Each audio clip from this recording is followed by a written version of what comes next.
You ever get any money from Costello? No.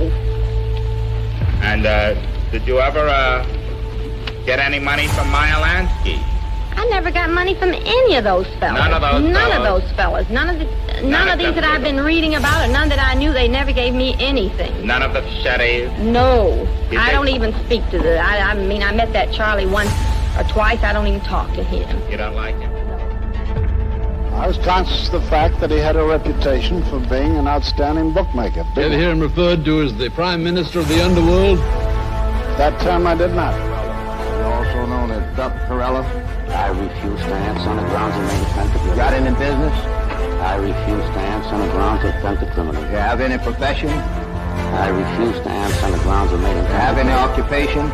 I refuse to answer on the grounds of making offense. Are you a known racketeer? An incarcerated individual's use of institutional telephones constitutes consent, and your calls may be provided to law enforcement agencies. Thank you for using Securus. Well, it's Friday night. It's time for the grand jury, a moment that I look forward to all week. The grand jury, it's a show, a live stream show, where we take 5 volunteers from the social media platform X, and we ask them to be on a mock grand jury. A grand jury that decides whether police use of force is justified or not. We're going to watch police use of force videos tonight, and these volunteers are going to give their best judgment using the reasonable person standard and at the level of probable cause standard of proof as to whether they think criminal charges should be referred to these officers for the force they used or deem the force justifiable. But let's meet our jury tonight. We've got Doc. Doc's on social media. Doc, what do people need to know about you when it comes to social media? What's your message out there? Mostly bad influence, itinerant musician, and general malcontent. Very good. Short and sweet. Who do we have next? There we go. I don't see the order there. Jelani. Jelani, you're an avid space debater. I've seen you in spaces. What do you want folks to know about you? Oh, well, nothing much. I just like to talk and discuss things. Very good. Then we got Squirrel Nuts. Squirrel Nuts is also on X. Now, you're also an avid watcher of this show. I see your comments each week. Is that what motivated you to volunteer? Yes, it is, sir. I find this very interesting. Very good. Anything you want folks to know about your presence on X in the social media platforms? No, I just do it for entertainment, but I spend a lot of time on my bike, and I'm heading out about next week for a 2-week road trip, heading across the country. That's it.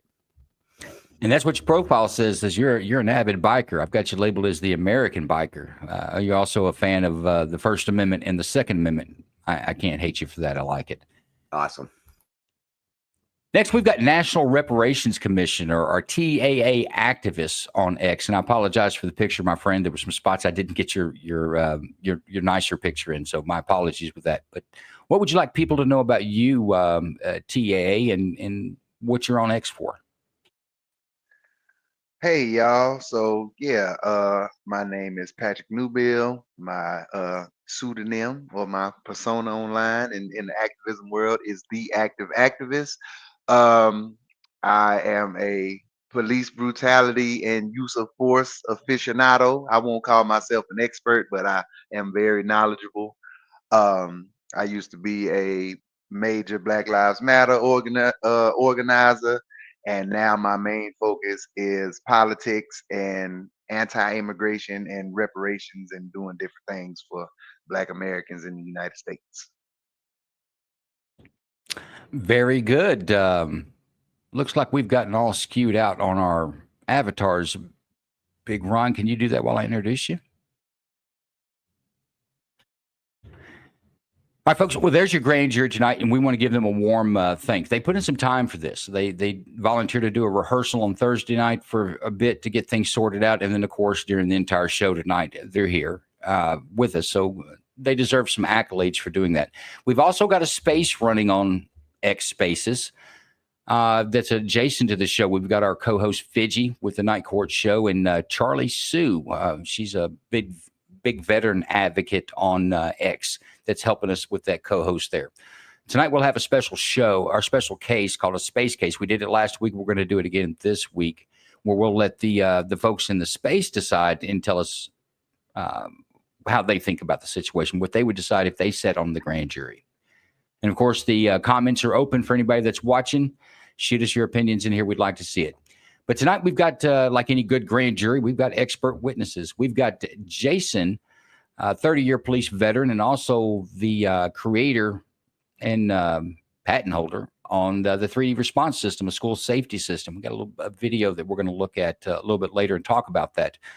Myself and all the crew members of this show and pretty much everybody we know are big advocates of the 3D response system. We need to get it in our schools, and we've all decided that it's going to take parents to be loud about it versus waiting on politicians and school board members to decide which is more important. An area that your children can survive in a horrible attack or a swimming pool. So we'll talk about that later, but thank you, Jason. Jason's on with us tonight. We've got Matty B. Matty B is a federal law enforcement veteran of some years. He and I have worked in some of the same type of situations with organizations, I'll say. So he comes from a good background. And Matty, a couple things you want to say about yourself, then I'll come back to you, Jason. First and foremost, Joe, again, thanks for the invite. I'm a former Marine and a recently retired ICE agent with 30 plus years on the Mexican border in Arizona. And thanks again, Joe. Love having you guys volunteer the time. It means a lot to us. And of course, our producer tonight's Big Ron. Big Ron's going to keep us tight on time, and he's going to be the button pusher for the night. Anything you want to say, Big Ron, or do we want to dip into the space real quick and check in on their status? I'd like to say good evening, everybody, here and in the space. Thanks for coming tonight, as always. Make sure you leave a like and a share, post it out, leave some comments, let your friends know about it.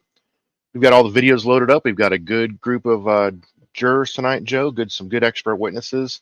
I think we're going to have a great night. Let's go ahead and kick it off. It's back to you. Well, I'll assure you that we've got some good videos tonight. We're gonna have a good time. But let's jump into the space real quick. Charlie, Fiji, can you guys hear us in there? We can. Hi, everyone. Everyone here says hello. How's the attitude in the space tonight? Is everybody drinking? It's Friday night. I expect everyone to have alcoholic beverages. By the way, this is the only time you can serve on a jury inside the grand jury with Joe Lanou, where alcohol consumption is permitted and sometimes encouraged. So keep that in mind in the space. So you guys you've already been delivered your space case. Some of you have probably already reviewed that. Joe, did you post that in the Jumbotron or in the comments? A Jumbotron. And there's also a link in there for the YouTube as well for you guys. And I think it's probably better you watch it on YouTube. I hate to say it, X, but your platform for streaming is not there yet. We'll keep working on it. But anything co-host inside the space? Do you want Charlie? You want to say hello to the listeners and the viewers? Yes, I'd like to say hello to everyone as well as our volunteers in the jury box. We're really happy to have you, and we're really excited with your decisions this evening. Thank you. And of course, Fiji is a night court co-host with myself, Big Ron, and Bruce Wayne. By the way, Bruce Wayne's filling in as an alternate on the jury tonight. We've had one person at last minute couldn't make it, so we've got to have 5. But Fiji is one of our co-hosts there. She co-hosts on many types of platforms and many types of subjects. But Fiji, anything you want to say before we get started? Yes. Could we get the link in the purple pill by any chance? Because sometimes if you're on a computer, it doesn't refresh in the Jumbo for the space case. And hi, everyone. Welcome. And we're so glad to have you all join us as the grand jury. I tell you what, since we're doing production over the air, it would be a lot easier if someone in there that can see it to repost it in the pill than I'm on 2 different devices, and the post is not on one device, if that makes sense. Nope. Okay, then yeah, I'll work it out. I'll get it there to you soon. Let's move on with the show. Fiji, give me just a second. Thank you, Burton. Done. All right, folks. we're going to get to the show. I'm going to mute the space. You guys talk freely inside there, but we're going to get to our first video with a little bit of one more little set of instructions. Okay, grand jury in the space. I tell you what, let's get started with it. Let's go. First case. Southeast Patrol Division officers responded to a radio call for an assault with a deadly weapon, domestic violence in progress, in the 900 block of East 118th Drive. The caller described the suspect as a male black, armed with a gun, and possibly seeking suicide by police. I need help, please, please, I need help, I need help, I need help. 918 Drive, please, I need help. What's going on? My son is killing his baby mom. He won't stop. I'm trying to cut him the Okay, time. hold on one moment. Let me go ahead and get the. Don't hang up the phone, okay? Please, because I'm trying to. Oh God. Hold on one moment, okay? Let me broadcast to the officers. Southeast Unit Battery, domestic violence in progress, 9 East 118th Drive, code 3, incident 1485, ready 1864, number for additional. Southeast Unit, incident 18663, additional on the battery, domestic violence in progress at 9 East 118th Drive. Suspect is now on the porch and he is armed with a gun. Additional incident 1485. Southeast Unit, 18663, additional on your battery, domestic violence in progress at 9 East 118th Drive. PR stated that the suspect may possibly want suicide by the police. Additional incident 1485. No black.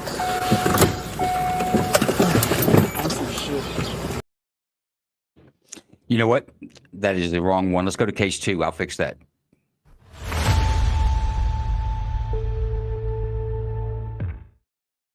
At 10:25 a.m., officers responded to the Fax Manchester Transit Center following a fax bus supervisor's radio call about a woman holding a knife and threatening self-harm. Can you send 911 to Manchester, northbound, Route 1? We've got suicidal with a knife in her hand to her throat. Copy that. Fax 11 and fax 13. You copy? Copy that. Go ahead. She's trying to stab her neck. Trying to talk herself into stabbing her neck. Copy. She's got a knife to her throat.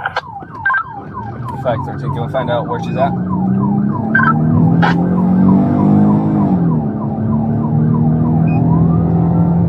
She's bleeding. She's cut her.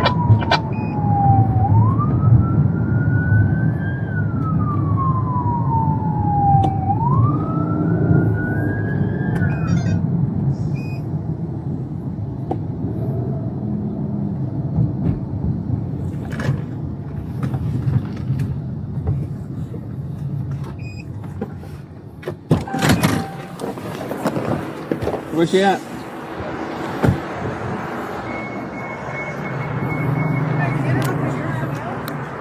Where is she? What is she wearing?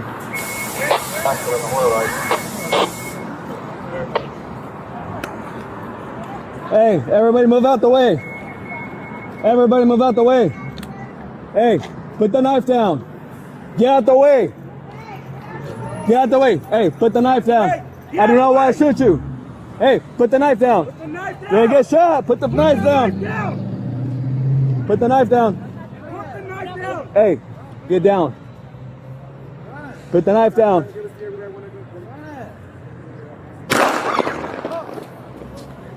Fax 15 OIS. Get up, get up. Shots fired, shots fired.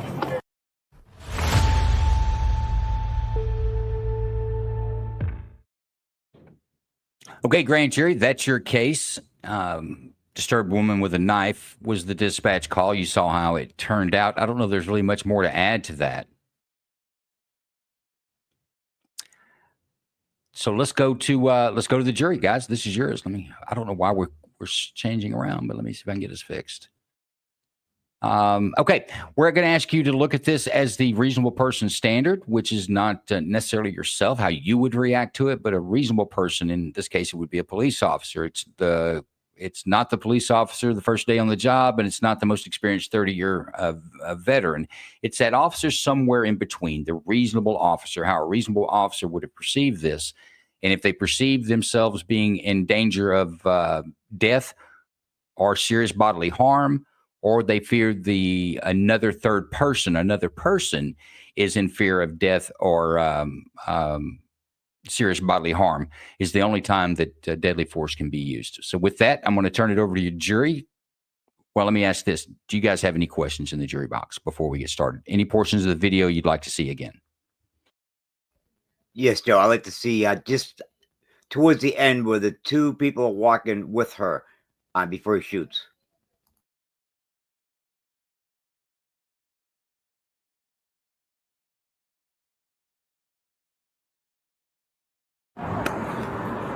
Hey, everybody move out the way. Everybody move out the way. Hey, put the knife down. Get out the way. Get out the way. Hey, put the knife down. I do not want to shoot you. Hey, put the knife down. Put the knife down. You're gonna get shot. Put the knife down. Put the knife down. Put the knife down. Hey, get down. Put the knife down.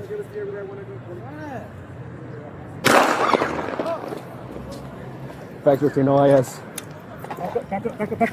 All right, thanks, Joe. Is that the part you were looking for? Yes, it was. Okay.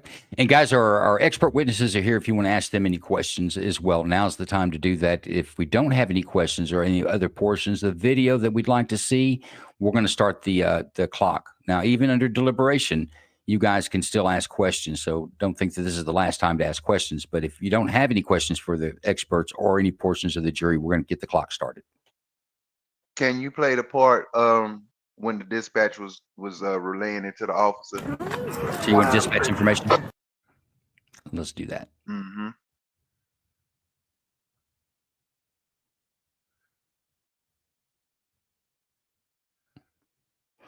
Now, on this, I think they've got the audio sped up. So watching, I'll make it large screen, but I think watching the subtitles will give you a better idea. And I think they've got the audio sped up. It's really difficult to understand the dispatcher, or that girl should be an auctioneer because she's talking faster than a human can hear. Route 1, we've got suicidal with a knife in her hand to her throat. Copy that. Fax 11 and fax 13. You copy? Yep, that's enough. I heard what I needed to hear.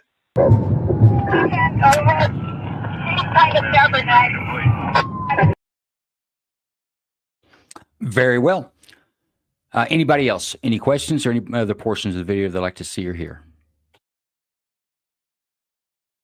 With that, Big Ron, you know what time it is. It's time to put these guys on the clock and on the hot seat. You guys have 10 minutes. 3 out of 5 wins the vote. You're going to look to see, we're asking you to judge whether the officer's use of force was reasonable and lawful. 3 votes wins it, or 3 votes brings it. But I want a no bill or an indictment. Get after it. All right. Want to Who kick wants it to go off? first? I'll go after you, brother. I tell you what, guys, All I right. don't have a foreman tonight, so I'm gonna make Bruce Wayne my stand-in because he's seen this format go before. I'm gonna make him the foreman. He'll help kind of guide you through on getting you to where you need to be. Go ahead, Bruce Wayne. Oh, sorry. What was that? You're the foreman, and you've got 9 minutes and 13 seconds to get a decision. Does that help? Okay. All right. So, do you guys think? Well, what are you guys' thoughts on this? Did they have reasonable cause to be there? I mean, I look at it. This is one of those cut and dry type cases, and the reason I wanted to hear the dispatch instructions again was just to draw the picture of what happened. So the dispatch said that the lady was suicidal and had a knife to her own throat, and then when the cop gets there, she has a hostage and a knife to his throat. So yeah, the cop went above and beyond. He gave multiple chances, and he ultimately took a clean shot because she was a threat to the hostage she was holding. under knife point. So yeah, it's a good shoot to me. What about you, Squirrel Nuts? How are you feeling about this? Or think about it, I should say. Yeah, I think it could have been a little different if those two people weren't walking with her. I don't know if they were walking away from her or she was following them, but they were too close. They should have moved a little faster. It could have ended a different way. But it was a short video. Justified. I don't know. It's just I can't see. I just wish those two people weren't that close to her. That's all. That put the danger right there. Yeah. Should the cops have given some different directions or handle that differently? Do you think there should have been some questioning on that? Well, he did forewarn her a couple times to drop the knife, and she refused to. So, and she had a hostage. So, what could he do? That's a good point. All right, Doc, how are you feeling about this? Well, just passionate observation. Don't know where the bystanders came from, but that she was obviously interfering with them when the officers arrived. I do want to say, though, I'm quite impressed with that shot. That was well done. Yeah, and Jelani, what are your thoughts on this? Well, yeah, pretty much the same sentiment. The officer did everything he could to try to save the person, and they didn't listen. So he did what he had to do, and it was an amazing shot, especially seeing as someone else was in close proximity. So yeah, he's all good. You guys made good points. Any questions for the expert witnesses, or are we ready to bill, no bill? Yeah, I just want to add another comment. It's like, I get what you're saying, Squirrel Nuts. Like, it's unfortunate, and that's part of being in the grand jury, right? Like, we don't know how the knife how did it go from her holding herself hostage to holding the hostage and people are around. Like, why would those people be close to her with her wielding a knife, in public? But that's not up for us to try to delegate or discuss or debate. We just got to go off of what the cop saw and what he experienced once he arrived on the scene. And I'm like you, man. I wish there was a way it could have been handled and nobody had to die. But when you got a knife to somebody's throat, the innocent person's life is worth more than the person that's the threat at the time. So yeah, cop did what he had to do. Like I said, the shot was damn impressive. He was super close. I don't know if the lady could even speak English, but everybody understands a police officer pointing a gun at him. So she didn't choose to drop the knife, and he had to take the steps he had to take. Exactly. Yeah, I can't say I disagree with you guys. I'd also add that somebody's displaying a suicidal ideation. They're probably at a point where they don't care about their own life, which means they don't care about anybody else's too. I think maybe the bystander was a target of opportunity. I think the officer did the very best thing he possibly could, protecting the lives of the bystanders. All right, I agree. believe we have come to a conclusion. Any other thoughts? Wrap this up. All right. Well, Joe, I think we've come to a decision. Give it to us, Foreman. That is going to be a unanimous no bill, unless I got someone else. But unanimous no bill. No bill. Okay, we got the easy one out of the way. That's good. I tell you what, Big Ron, put up the space verdict clock up. Let's give our space listeners a 3-minute warning that we're going to come to them. Folks, we do that because there's a 16-second delay between the video and what's going on in space. But until then, if you guys want to ask our expert witnesses about this or what some other things they could have done, Squirrel, it seems like you had some questions about the surroundings there that might have gotten to you. But now's the time to ask these questions and get their opinions.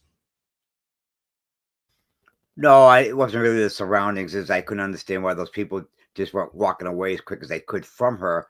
Um, I was trying to watch the video, but I see he had no choice. And I don't know, Jason. That I don't know what else to say other than I think the officer had no choice at that point because that guy's life was in danger. So You're Yeah. correct. It's the number one priority is the lives of the victims and the bystanders. In this case, you have both the victim and bystanders. So that officer had no choice. And good shot too, by the way. Well, another thing about the video, if you pay attention, the officer pulls up to it looks like a train stop and then walks over to a bus stop area. This person may have not been, he may have gone to the exact location that she was reported to be, holding the knife to her own throat. Those people that she's walking up may have just realized what's going on at the same time you did as she's walking up to them, because they kind of looked like, I'm not sure what's going on. Police is after this chick here and with a dog. She had a dog. Y'all see that?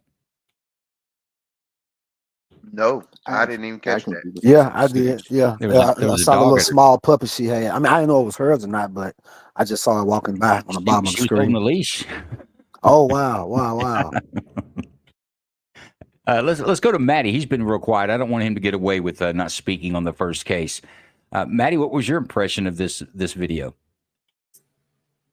It's a definitely a no bill, and I would commend the officer on his. You could see on his basic footwork how he manipulated the subject in an area that was going to be the clearest shot that he could perform. Because if he would have came and started working from the left, then he would have been dealing with that traffic that was on the other side. And to the activist point, which is spot on, there's no translation necessary when there's a weapon drawn on you. So that was an excellent point as well too, that he had to commend the officer with that weapon pointed, that he's good to go, and the way the officer manipulated the situation to where the clearest shot would be on the other side instead of the traffic area. That was beautiful. I didn't even think about that until you just said, but you're exactly right. He put it in a way where there would be the least collateral as possible. Yeah, he walked around and took his shot. He was even giving directions to the victim with the knife. He was telling her to get down, telling him to get down. Let's mute that. To get down. So I think he had in his mind what he was going to have to do. I was impressed with the ear hole shot because I think it went in one ear and literally out the other, bullet style. Well, let's go to let's see what's going on in our space. Now, we all understand now how we felt about it. It seems to be unanimous across the room how we felt about that. Let's see what's going on inside the space and see if they saw it the same way. Well, hey, Joe. We have you in there, Fidgy and Charlie. Got you? Yep, you got us. We had a unanimous no bill as well, but let's hear from some of our jurors. Queen? Oh, yes, definitely a no bill. One of the things that I noticed was the officer was an excellent shot. The victim was being used as a human shield, and she kept attempting to shield her body. So I don't think he literally had any other place to take the shot. And if you notice, and it did shock me, Joe, this was when that shot hit, I jumped. I did, because I didn't expect it. But he moved to the right and took that shot, and it was a clean shoot, in my opinion. Very good, Queen. Anybody else with a different opinion in there? Krista, would you like to speak up? Sure. I think it's pretty unanimous and no bill. The officer did exactly what he needed to do to neutralize the suspect and protect the hostage and the environment. It looks like it's unanimous both in the studio and in the space on that case. Guys, let's work on to our next one. Thanks, guys. And remember, your space case is going to be the third one up. So we've got one more inside the studio, and then we're going to come to you for that space case. So make sure you guys are ready for that. But we'll get on to case number 2.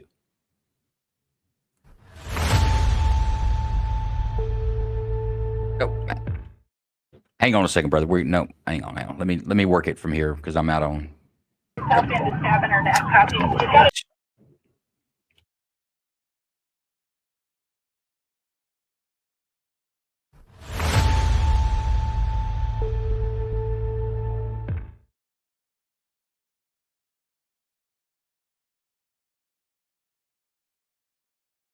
New York 911. Yeah, hi. I just had a car stolen from us.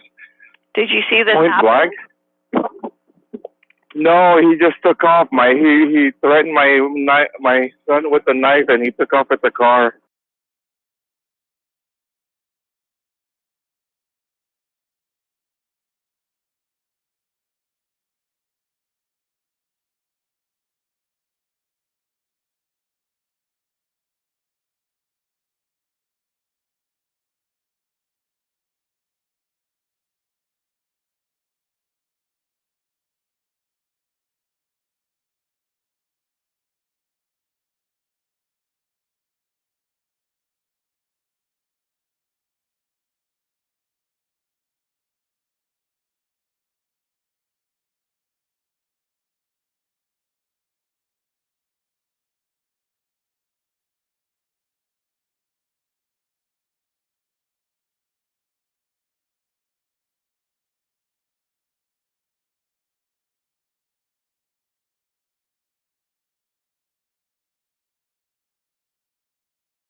Get out of the car now! Hands up!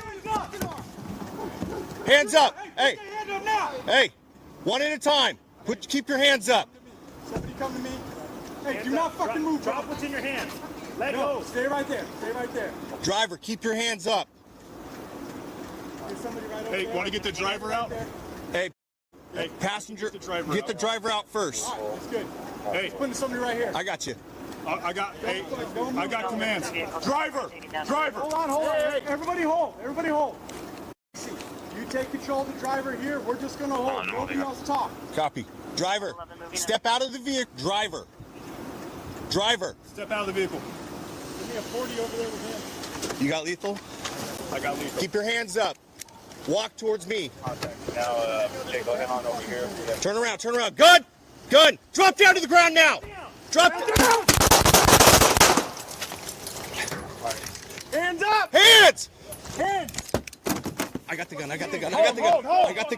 Hold. Medical code 3. Driver. Step out of the vehicle. Give me a 40 over there with him. You got lethal? I got lethal. Keep your hands up. Walk towards me. Now, Jay, go ahead on over here. Turn around. Gun! Drop down to the ground now! Drop down! Hands up! Hands! Hands! I got the gun.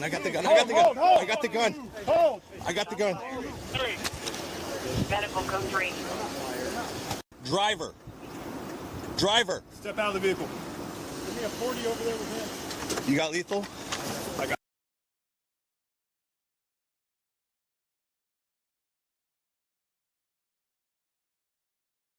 Driver. Step out of the vehicle. Give me a 40 over there with him. You got lethal? I got less. Keep your hands up. Walk towards me.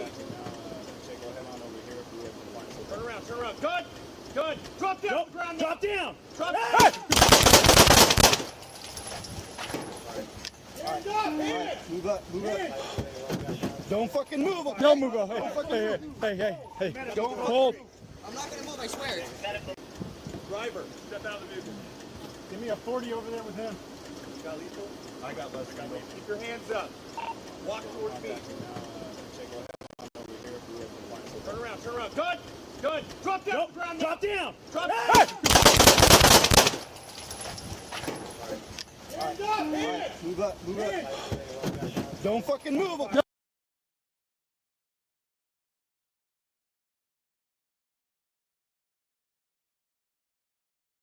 Walk towards me. Turn around, turn around. Gun! Gun! Drop down to the ground now! Drop down! Hands up! Hands! Hands! Don't move! Don't fucking move! Hold! Keep your hands up.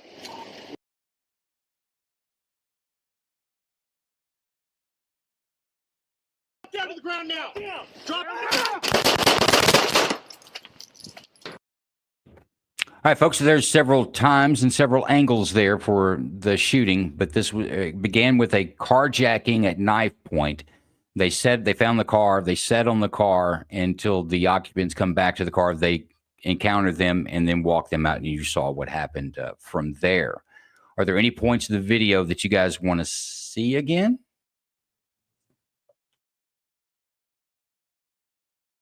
And remember, there's three different angles. I know it's repeated several times. That's an editing issue on my part, but there are three different angles that we can see. The guy with the 40 millimeter, which is the first one.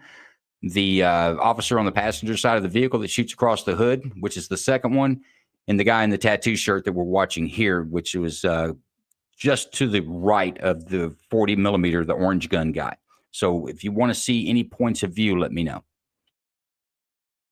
Oh, I just have a question. The weapon, he had it in his left coat pocket or pants pocket, or was it like, 'cause I saw him reach with his left hand. Is that the side the weapon was located on? Yes, it was on his left-hand side. I don't know if it was actually in his front pocket or in his waistband. Okay, well, it was on the, okay, I'll just make sure. It was on his left side. Yes, that was my question. I did not see the gun, so but I did see when he fell and it came out of his hands, but I didn't see where it was on his body.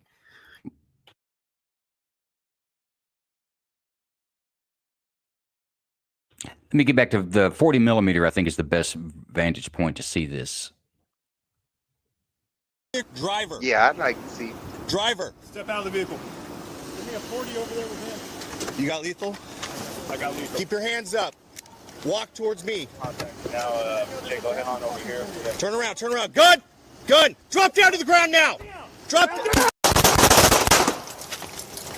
Drop down!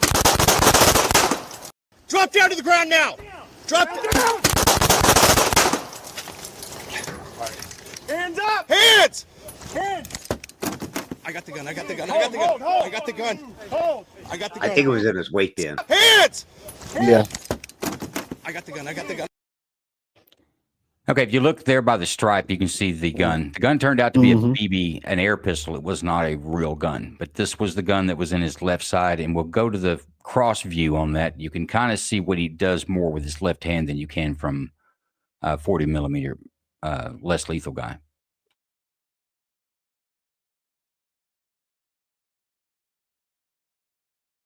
Step out of the vehicle. Give me a 40 over there with him. You got lethal? I got less lethal. Keep your hands up. Walk towards me. Go ahead on over here. Turn around, turn around. Gun! Gun! Drop down to the ground now. Drop down! Drop down! Walk towards me. Go ahead on over here. Turn around, turn around. Gun! Gun! Drop down to the ground now. Drop down! Drop down! Drop down to the ground now. Drop down! Drop down!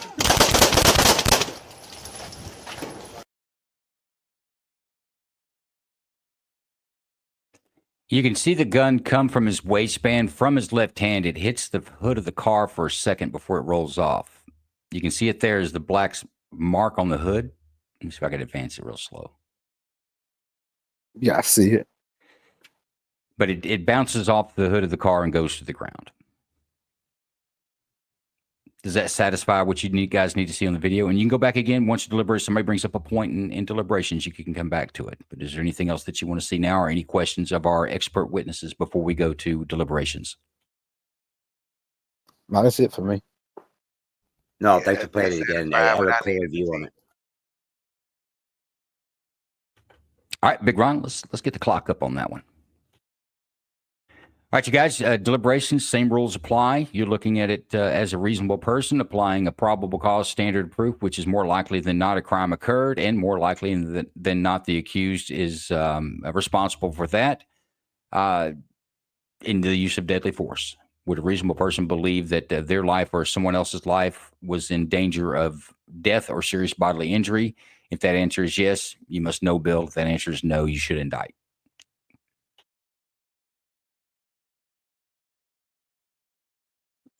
Come on, guys, All kick right. it off. Go last. Let's go to Okay. Doc.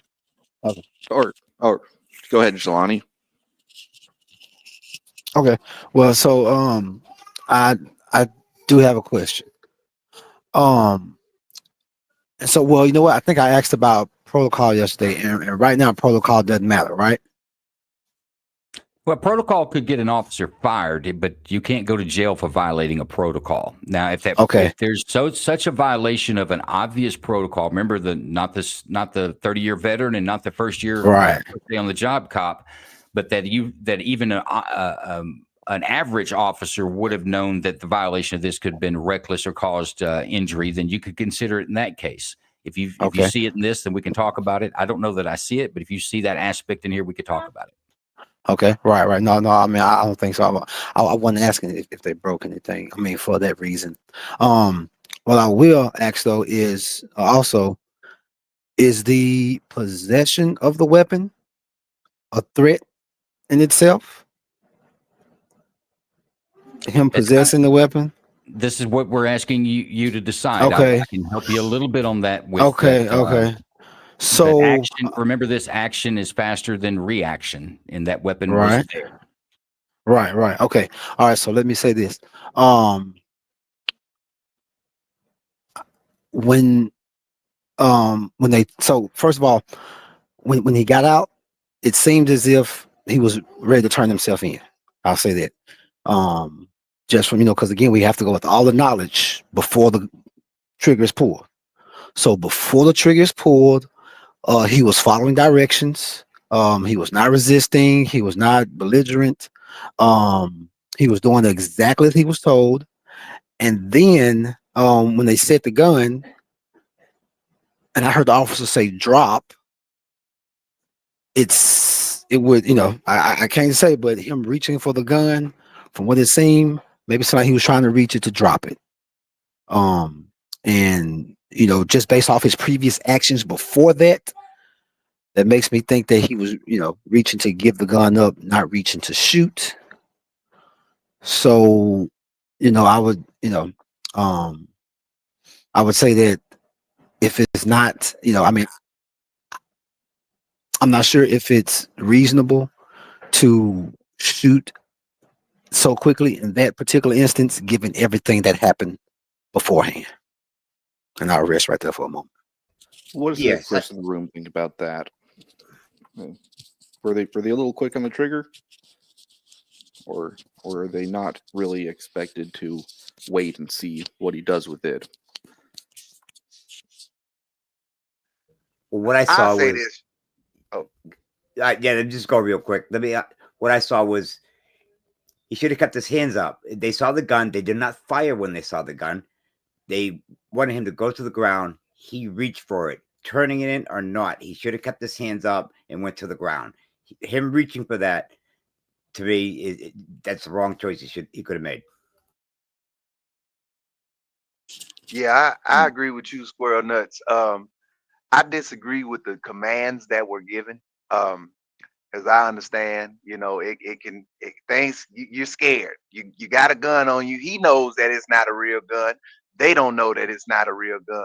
So yeah, I feel in this case, if anything, they should have told him to keep his hands up, keep coming back, and they should have disarmed him. But yeah, when we saw the video and to see the fact that he actually did make contact with the gun, like they're not gonna take that chance. They've called out a gun. They have every reason to believe it's a real gun, and then you put your hand down there where the gun is. Yeah, they're gonna let you have it. So I cannot find fault in these officers for how for them using the force that they used. I'm surprised they didn't kill him. But yeah, I can't find fault. I disagree with the commands, but ultimately it was a good shoot. So that's going to be a no bill from you, correct? Yeah, it's a no bill from active activists. No bill. Doc, do you have anything to add, weigh in on this? Yeah, I had a little bit of a problem with it. You had two guys shouting commands; they were unclear. From the subject's point of view, it could easily have sounded like he was being told to drop the gun. That looked to be like what he was trying to do. I don't know that there's enough here to indict, but I definitely want to see somebody face some disciplinary action behind this one. Yeah, and that's a good point. You're right. The word choice matters a lot. And you're exactly right. You hear drop, you hear gun. Okay, drop the gun. Because if it was clearly expressed to him, hey, keep your hands up, or hey, get on the ground. Now if he reaches, then yeah, there's no excuse. We told you to get on the ground and you reach for your waistband. So yeah. Was he asked to drop to the ground or get down to the ground? Well, see, that's the issue. The fact Yeah, that from that's my a understanding, they question were is what I have a problem with. Yeah, from my Yeah, understanding, they were telling him to drop, but that's a bad choice of words after you've pointed out the weapon, because a person's gonna think, oh, they're telling me to drop the weapon, but he wasn't holding it and he never should have touched it. So yeah. yeah, and that's and again, because the one officer said that he had commands, and so that's just kind of which again is something that was known before the shoot. So if it's known before the shoot that one officer is calling commands, the other officers, should not get excited when they see the gun, especially if they've already been directed and probably ordered by that person. I'm calling commands, not to get to talking and chattering and cause the confusion. And so, that's my biggest thing with it is that, especially with everything that happened before his actions, all of his actions leading up to that particular point, yeah, I have a big problem with it.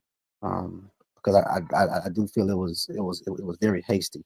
Like I said, even just from them shouting commands because they saw the gun, you know, I believe a reasonable officer would still obey the command and let the one officer call out the command, even with seeing the gun, especially since And just I agree. possessing a gun is not a threat. Yeah, I agree with you, Jelani. Like I wanted to look for every reason to say it was a bad shoot, but I mean, ultimately, yeah, if it was a miscommunication or confusion on his part, or them over talking each other and not giving the clearest commands they could have gave, at the end of the day, ultimately he still reached for that gun that was on his waist that they did not know was a fake gun at the time. So I ultimately just can't find them at fault. I would say that the shoot was justified, but at the moment when they were screaming gun, in an excited, confused moment, he could have thought they said drop the gun. But even then, he should know better than to ever reach for a firearm and slowly walk back towards the officers and let them disarm him. That is something that everyone should know. Well, Yeah, the only facts. They wouldn't have shot him if he kept his hands up and just kept walking back slowly to them. They wouldn't have shot that boy. So That's yeah, true. I agree with That's what you true. just said, bro. That's true. I agree with that. But what I would say is that I would not expect a regular civilian who has, all those guns pointed on him to know exactly what to do in that situation. I would more expect trained professionals to know what to do, such as following commands given, orders given, allowing the one officer to do that, to give the commands.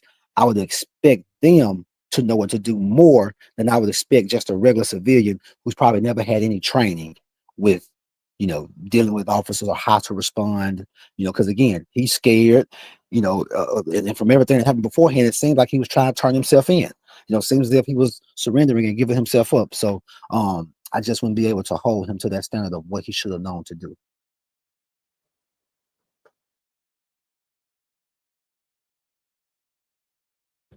Do we have a verdict? You got 16 seconds to get one.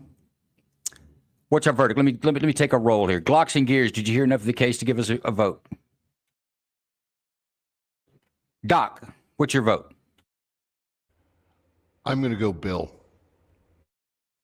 Indictment count one, or one count. Jelani, what's your vote? Bill. 2 indictments. Squirrel, what's your bill? Or what's your vote? Bill. 3 indictments.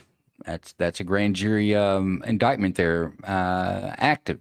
The activist. I'm gonna just call you activist. Activist, go ahead. Yeah, it was a no bill for me, but I understand. Glocks and gears, are you with us? Is your mic working? We're gonna be able to pull this off tonight, sir? Can you hear me? I can hear you now. Did you see enough of this to give us a vote, or were you moving on? Yes, I did. I said What it was would a your good vote shoot. be?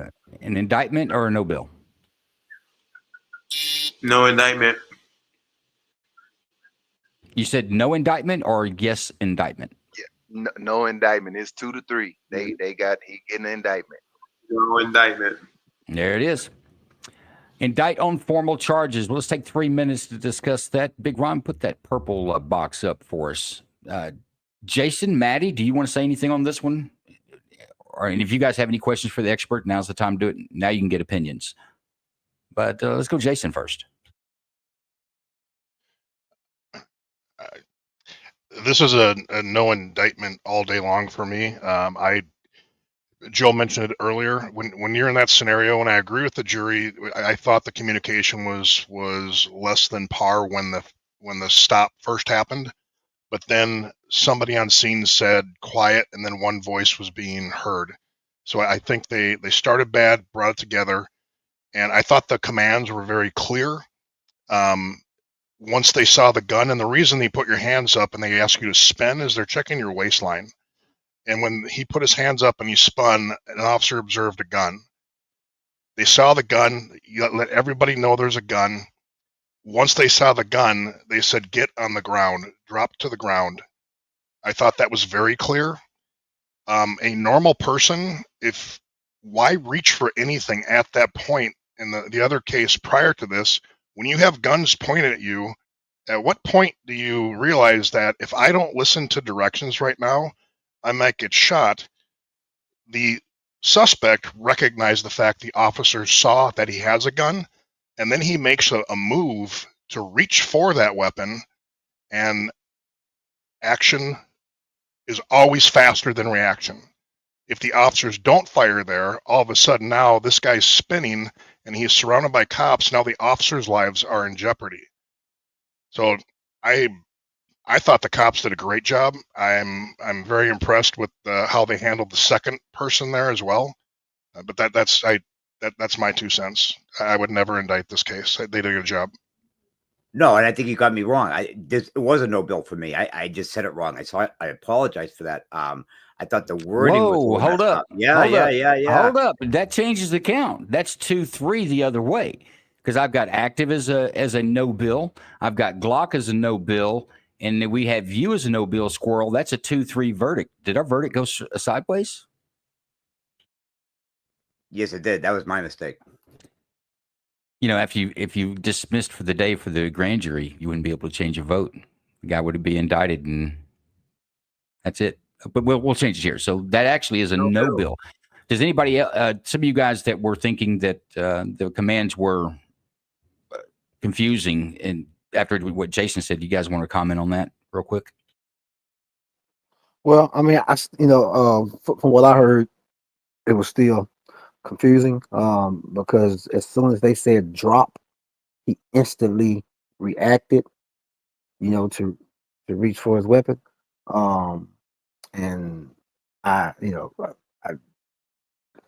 just based on everything that happened beforehand, like if he had shown any resistance, if he had shown any belligerence, if he had shown anything that was, opposite of I want to turn myself in, then I would feel comfortable. Well, hang on. He didn't call the police to turn himself in. They sat on the car. That's true.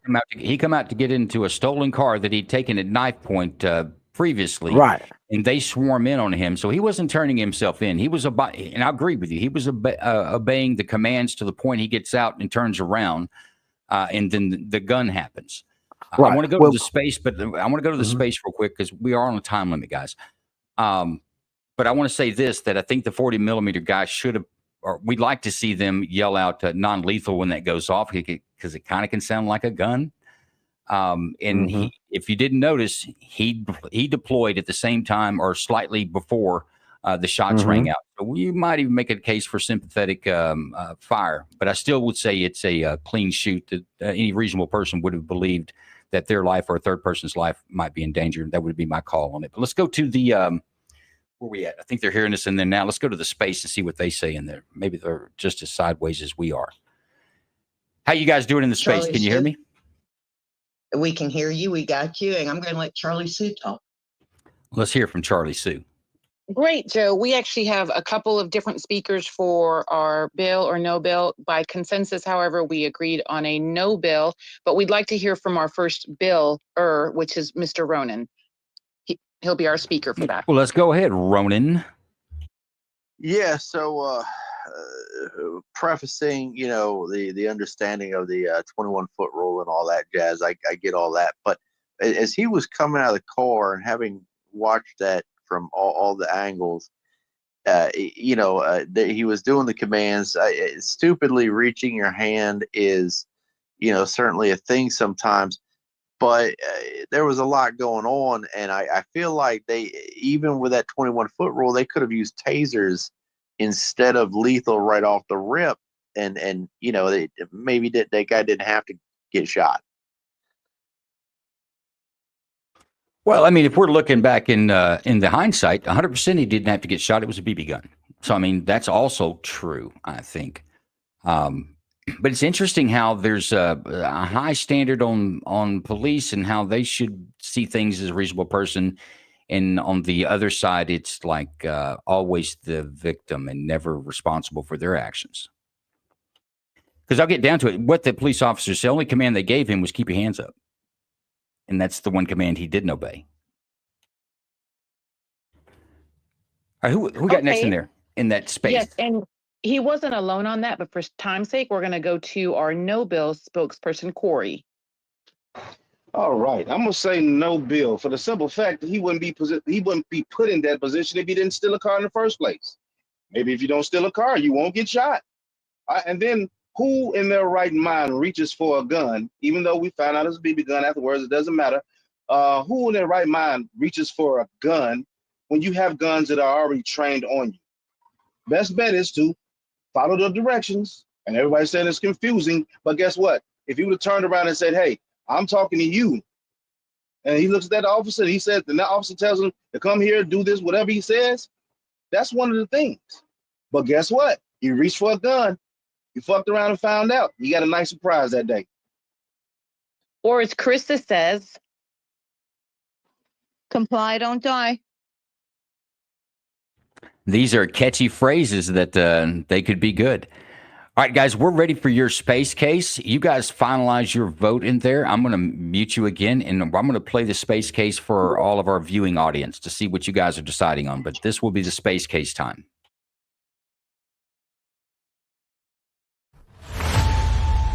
For you guys in the studio, we're just going to watch it like they've been watching ours. Before 5:30 a.m., officers responded to the 3500 block of Southwest 17th Street regarding a reported suicide attempt. Before officers arrived, a family member attempting to intervene was assaulted by the individual.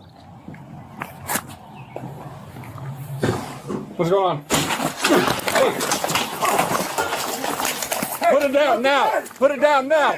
Put it down now or I'll shoot you. Put it down. Additional officers arrived. The suspect continued advancing aggressively toward the officer, refusing multiple commands to drop the knife. As the suspect closed the distance towards the officer while still armed, officers discharged their firearms, striking him. Officers rendered medical aid at the scene, and Hill was transported to a local hospital where he was later pronounced deceased.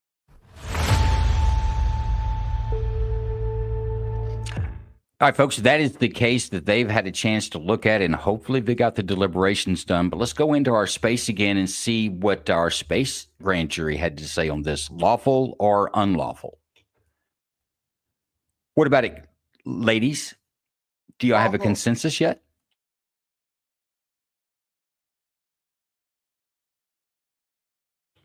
We still connected to the space? Yeah, we can hear you in here. We can hear you. Fidgy, Charlie, are you there? Yeah, we're here because we were still trying to watch the space. And Fidgy, were you streaming that? Look, this is one that's been posted inside the space. We just watched it. You guys should Well- had not had an opportunity to see it already. We watched it. I saw. I just saw it. I just saw it on the live it's a no stream. bill. No bill.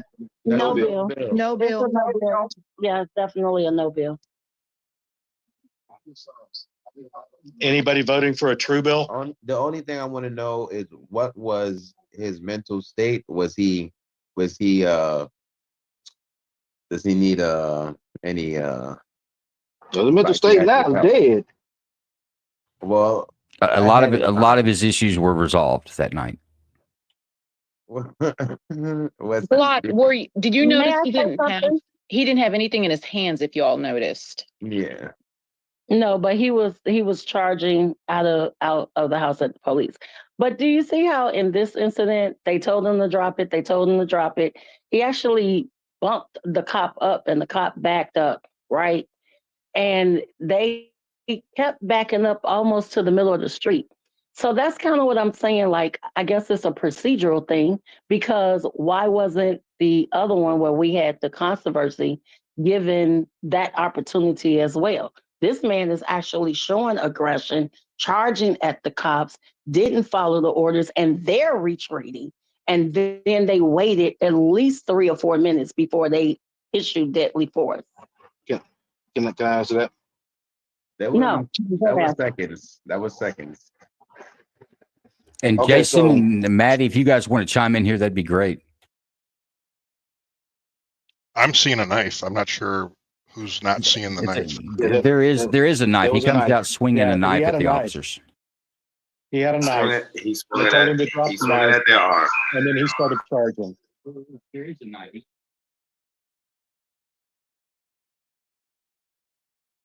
Could you replay it again? Is that my jury asking to replay it again? We will. We're not going to do it while we're in the space right now. Just you guys kind of hang tight. Let's let these guys in the space. Now, if you guys want to ask Jason and Maddie questions out of the space, you can absolutely do that. Does anyone have any questions? I see Chris's hand up. Chris's hands Okay, up. Queen. The one that I just asked.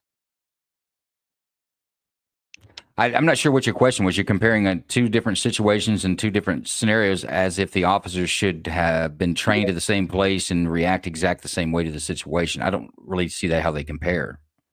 Are you saying that they gave this guy more time before they shot him than the first suspect that was coming out of the vehicle? Absolutely, they did. That's why I asked, is that a procedural thing? Is that an instinct thing? That was my question. I think it's absolutely more did. instinct. If you got someone with a knife, you want to try to get some distance between you and them, and that's what this officer did. But the guy was unrelentless, and they put him down. But I don't think that this case is really relatable to the other case, other than 2 people were shot. It's actually a reaction to deadly force thing. When deadly force is presented in front of you, it presents itself in different ways, and not one scenario is the same as the next. The call originally came in as a suicide, so his mental stability was in question, which makes it even more dangerous for the officers. They did try and retreat. You still have the 21-foot rule, but he didn't care. He wanted to do suicide by cop, is my opinion. And at the end of the day, the physical well-being of the first responders is a priority over his mental well-being. One thing is this: even with that knife, when they're trying to get distance from him, they're going to try to get distance from him because the 21-foot rule. But then also the guy with the gun. If you're talking about that scenario, the guy with the gun, you don't need 21 feet because a bullet can travel faster than 1.5. You don't. That's why they stood their ground right where they're at. So the knife, he can charge at them and still try and get there at 1.5 seconds, right? The gun is going to be in milliseconds. That bullet is going to be moving in milliseconds and from a further distance. So that's the difference between the two things. You had a knife and a gun. And well, yes, we found out it was a BB gun, but we treat it as a gun. Yeah, I think And the only similarities are that deadly force was used in both cases, but the circumstances that are surrounding it, I think, are totally different, not comparable. So you guys are it's unanimous in there, Fidgy and Charlie, right? We're no bills on everything. Yes, it is. No And then, bill. Joe, since it seems as if we have more time this Friday, I noticed the first case was a repeat. However, your jury is new. Would be willing to have them watched out and then deliberate with some of the new members in our space as well. We might be able to. Let me see if I can get through these. I think we're going to be full tonight on time. Joe, Okay. Yes, sir. I think I changed my mind. I'm not sure I who's think my- talking. Go ahead, Glocks and Locks. Glocks and gears, and the problem is they could have tased him first. Did they actually absolutely have to use deadly force with him? Well, I know you got in. I know you got in late, but let's go with the standard. The standard to use deadly force is if a reasonable person would believe that their life or a third person's life is in imminent danger of death or serious bodily harm. If someone's running at you with a knife, would it be reasonable for you to have fear for your life or serious bodily harm? Yes. That kind of answers your question, right? Not that, let me see if I can do something else because I'm the superior police and I'm here to save you from your dumbass self. I think that's one of the problems. We expect police officers to go out and be psychological counselors, deploy these super crafts. Then tasers, by the way, are super ineffective. Even if it was effective, chances are he couldn't have got it off and deployed before he took a strike of that knife. The guy was right on him. So I disagree with that. And everybody can take your opinion on these. And I'm not upset with it.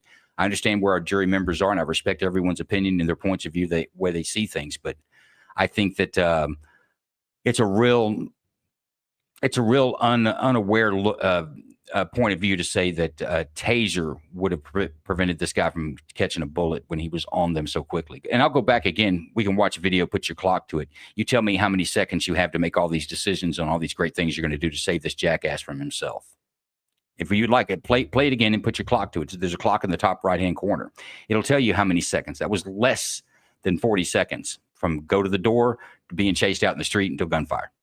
So in 40 seconds, you make, oh, well, hang on. Maybe the taser would work here if I tied around a tree or something. I just think these are unreasonable things to ask someone that's been confronted with that type of violence to decide. And the law doesn't ask that, by the way. The law asks just what I said. If a reasonable person would believe, it's a good shoot. But Glocks and gears, man, you're kind of cheating. You're in the space burning time, and we're about to go to the next case here that I'm trying to get to. So I'm going to kind of cut you off, and you can talk to me back inside the stream. Guys, we're going to get to our next case. A good job in there. That's a no bill. Did we get that no bill up there, Big Ron, for our space case? Everybody understands this, right? No bill, no formal charges on that particular case. Let's get to our next one. Actually, let's go to Range Minded, folks. Range Minded Podcast. Those of you that know him should be following him. You should be having him on every portion of or everywhere that you can find. Let's just do this. Let's try that. Have you ever wondered to yourself, man, what time does the store close? Or where's the best cheeseburger near me? Well, I'm not going to answer those questions. That's what your damn phone is for. Use that. Instead, if you have stuff related, to the 2A world, I'm your man. My name's Steve. I run the Range Minded Podcast. On the podcast, we talk about all things Second Amendment, whether it be new guns or gear. Maybe we talk about some training. We'll dig into Washington and the shenanigans they get up to. Sometimes we talk about the Supreme Court and the crap that they're doing. It's always a good time, a little smorgasbord of the 2A, if you don't mind me using that narrative. Either way, you can find us whether on YouTube or Rumble, Range Minded Podcast. I'm also on all sorts of streaming services, wherever you listen to your podcast, Range Minded Podcast. You can jump on the website, rangemindedpodcast.com. Maybe stop by, buy a patch and some other things. There you can link to the social medias and all that other stuff. Hope to see you there. It's always a good time. Anyways, you guys have fun, stay safe, and always stay range-minded. See you guys soon.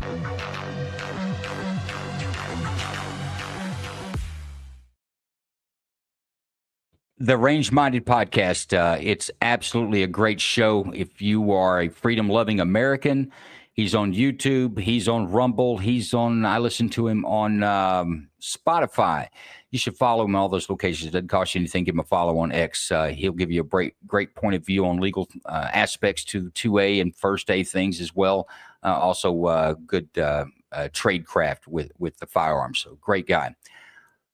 I want to get to our next case. This is case 3. This is for our in-house jury. I know Glocks and Gears, you're kind of getting in here late tonight. I guess we'll catch you up. But here's the next case. And guys, when we get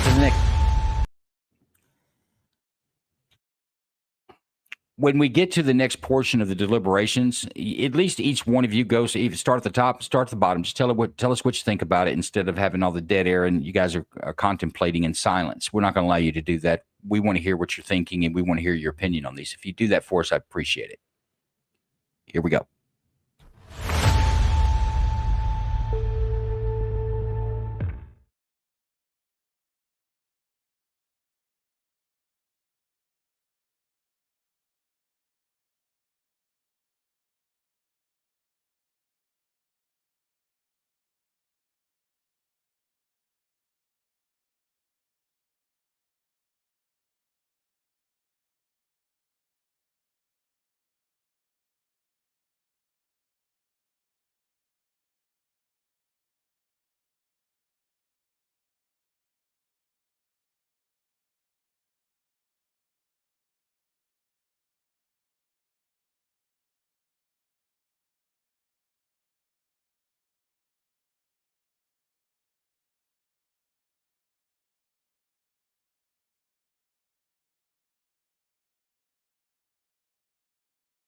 Paul 20, LSU, rollover TC, Pearson, just east of Black Olive. Copy, rollover TC, east of Black Olive.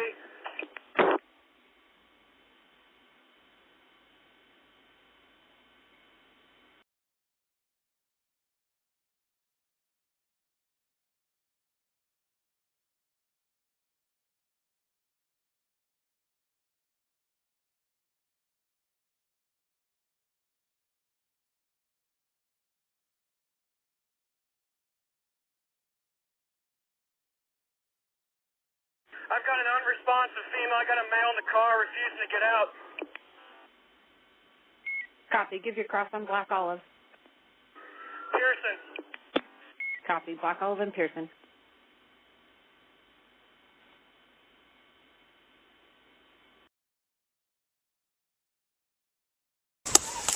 Just her? No, there's a male in the car refusing to get out.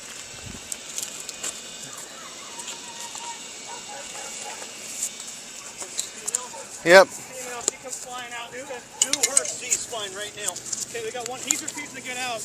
Get out of the car, sir. You're not shot, sir. Get out of the car. Ma'am, I'm just gonna hold on to your neck, okay? He came out of cantina, lights out, gunning it. I came around here. He pulls. Just hang tight, okay, ma'am? Comes down here, and he hits right in here as I watch him come through.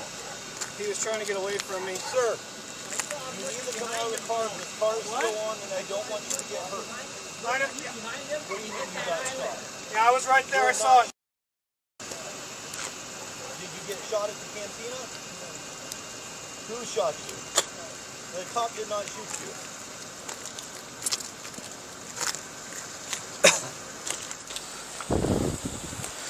Ma'am, can you hear me? Can you hear us, ma'am? Hello? What is your name? What's your name, ma'am? Ma'am, what's your name? Hello?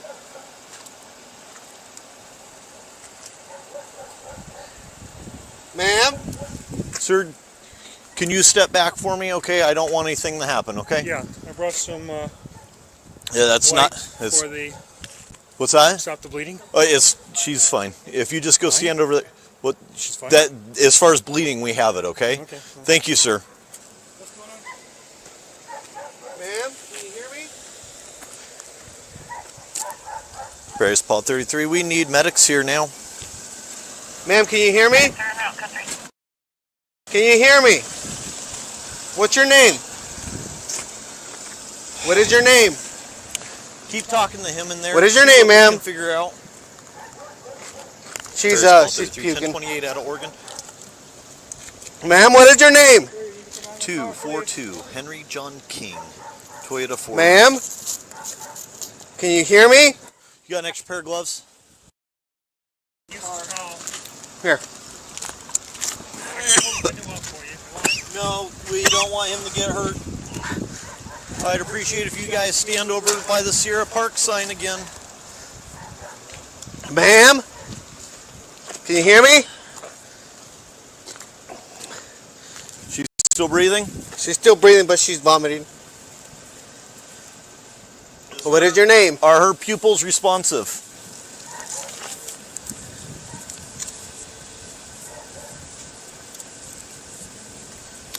No. Negative? Please go stand over by that sign. I'm not going to ask you again.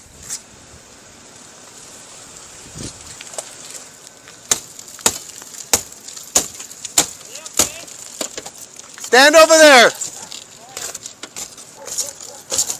Ma'am? Don't.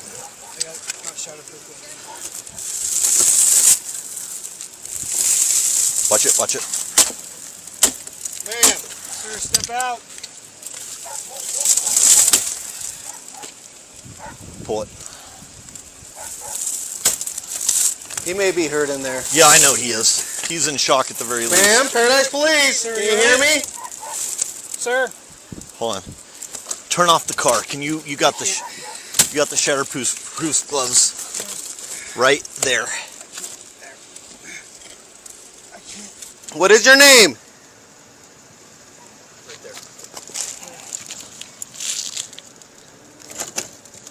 Ma'am? Sir, talk to me, please. What is your name, sir?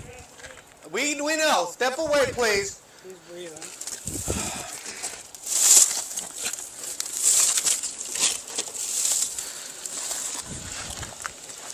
Paris Paul 33, go ahead and start VIPs. We'll close down at Scottwood and Black Olive. Ma'am? A firm. He's playing coy. Sir, I need you to talk to me so I know you're okay. Sir, take a look at me. Did you bump your head? Sir, what is your name?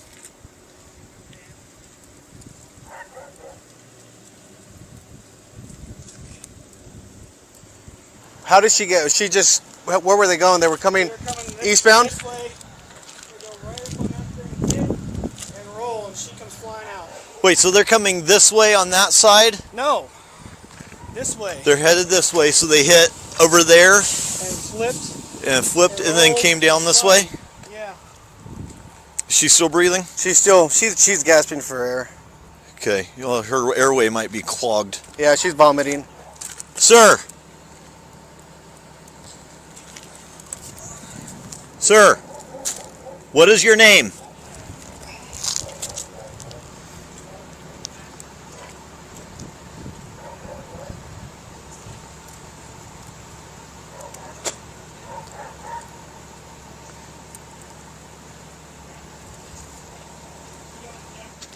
You got one laying here, she's vomiting.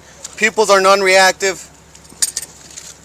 She's gasping for air. We have another one inside the car. He was talking when we first got here. He's not answering questions anymore. Do you have paint in your car? I don't know. I don't think so. Man, you got paint? Photograph her right now. Flip her if you have to.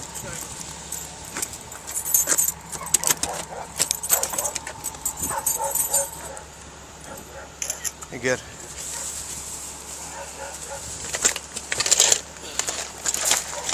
Sorry, that was me. The squeegee.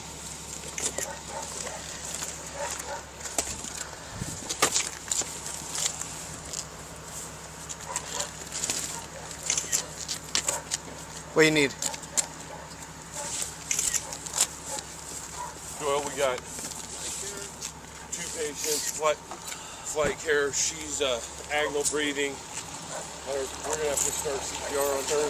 There's another guy in here trapped. She was ejected.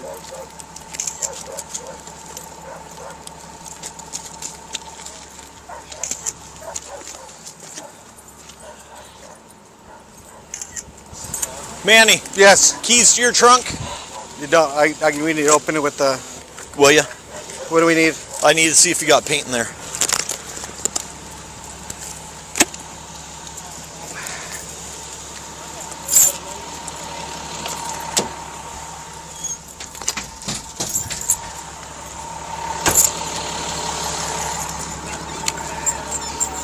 Hold the trunk because it falls. Thank you. Hopefully it works. Hey.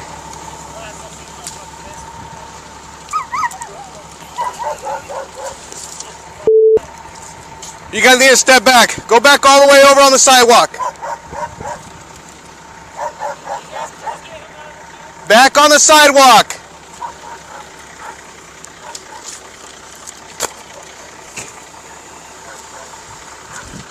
So they left.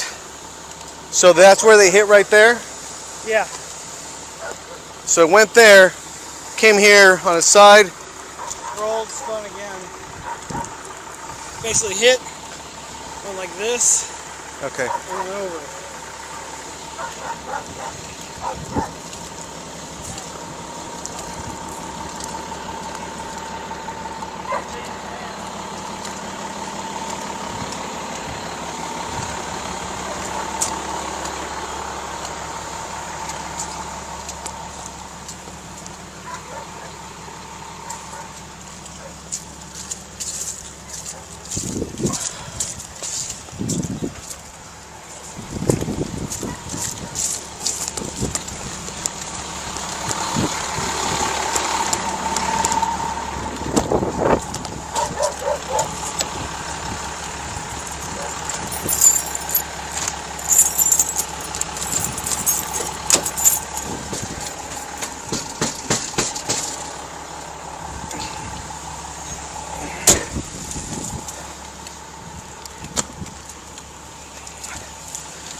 I don't know.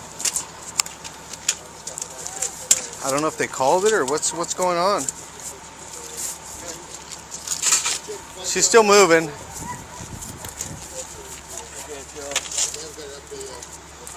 don't know if there is or not. I can't tell right there on his stomach.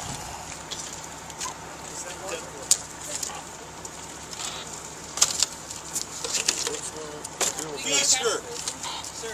You hold this scene, Manny, with me. We're going over to the cantina to find out if this guy.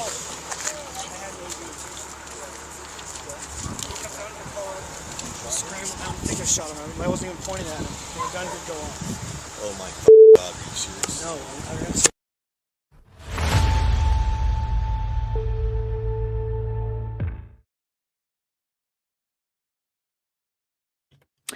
There you go, folks. There's your case. The Paradise, California, thanks to Doc, actually helped me run this one down. I'd seen a tidbit on this, but it wasn't popping up in my normal places. So I'm going to give Doc some credit on helping me listen to the radio calls on this and figure out where this was. But you had an officer that was setting traffic, observed a vehicle leaving an establishment that serves alcohol without any headlights on. He pulls out of a parking lot. You don't really get to see that. I think he's sitting, like some officers might, where he can see the parking lot of a bar down the street. So he may be looking out of his side window. We don't get to see that. He turns on the street and goes after this vehicle. The traffic violation is traveling on a public roadway without headlights at night. So it's a good traffic stop. He doesn't actually make it quite to them before it appears that the vehicle that the suspect vehicle, the vehicle ultimately crashed, picked up on some speed, hit a median, flips it over, ejects the woman in there who was the driver's estranged wife. She dies. She does not survive the wounds of this accident.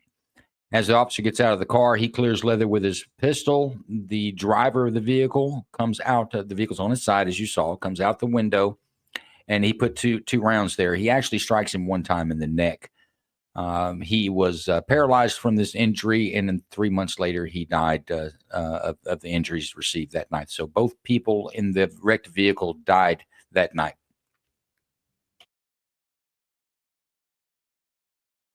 Him. If you guys want to see portions of the video again, I'm more than happy to run that, and we can get to deliberations. Please do. I want to see the portion when he hops out of the vehicle.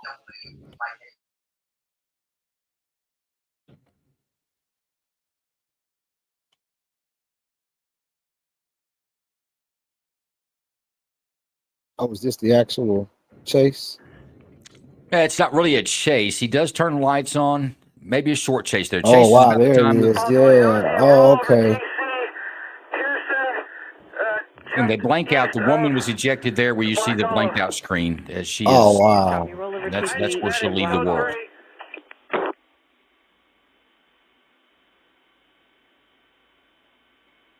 Damn. The officer knew he was wrong, and he said he didn't shoot. He said, "Sir, you're not shot," and he knew he shot him. Yeah. Copy. Roll over. That was the other officer that said he wasn't shot. Yeah, this officer, the original officer on the scene, didn't say much about that, other than there's a guy inside the vehicle. It was 11, almost 12 minutes. We heard it. That's why I let it go as long. We finally said, "Hey, I got out of the car. My gun went off. I don't think I hit the guy, though." But he did actually strike him, hit him in the neck. Any more parts of the video? Any of the audio that you guys want to hear? No, that's it. Oh, yeah. Just I mean, that's clear cut, but I want to see one more time when he's getting out of the vehicle, just to see his hands. One more time when he's hopping out.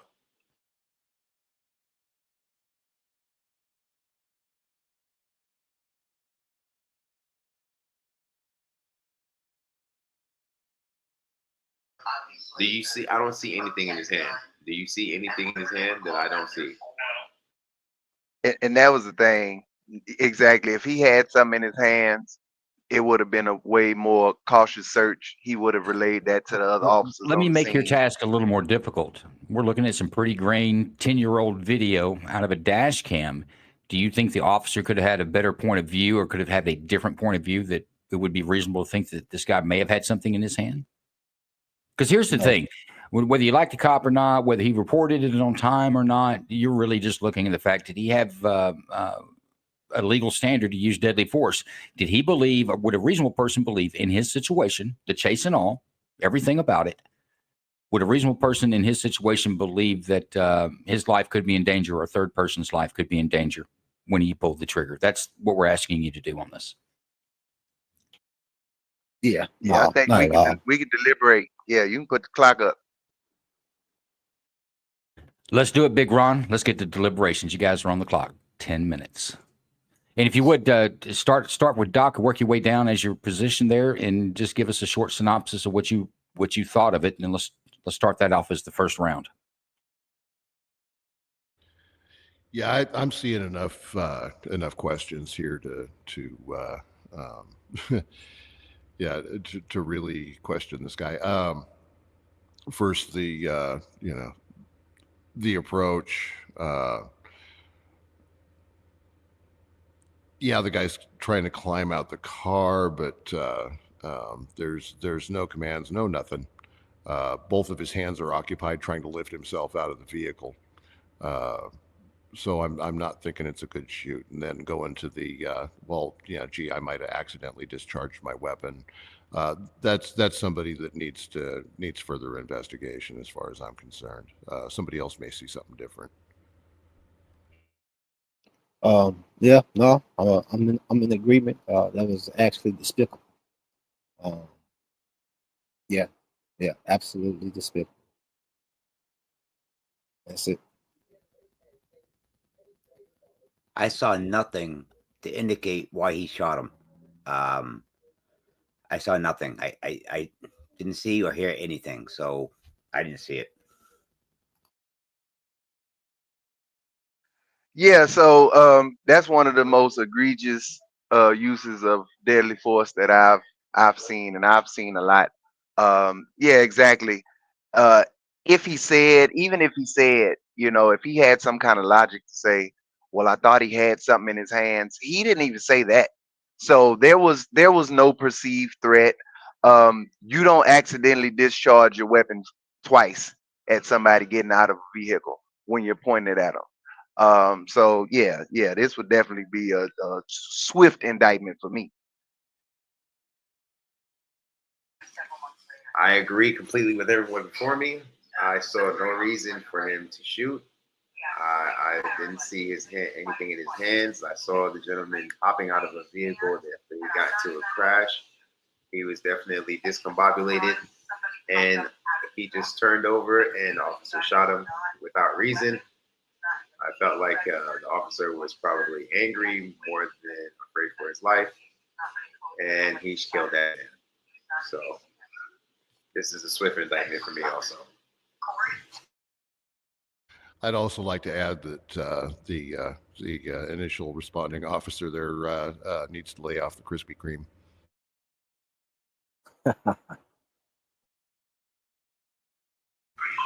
That's a little harsh. I think it's a little harsh on the panel.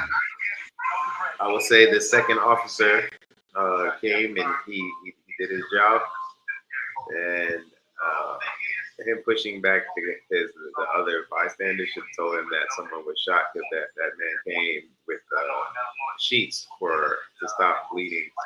So he definitely heard the shots. A bystander heard the shots and came with his a tourniquet, his version of a tourniquet to plug the bleeding.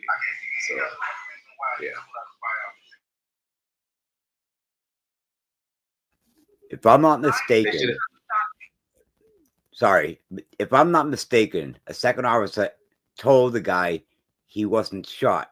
Now, the officer that shot him was standing right there. If he would have admitted shooting him or fired his firearm, they might have got the guy out sooner, knowing he was shot, to try to run to help. No? Correct. That's what I saw also. The second officer didn't think anyone was shot. He said, "No one shot, sir."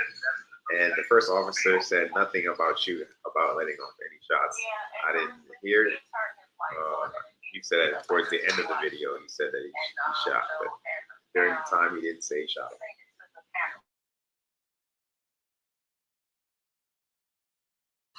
I don't think the verdict.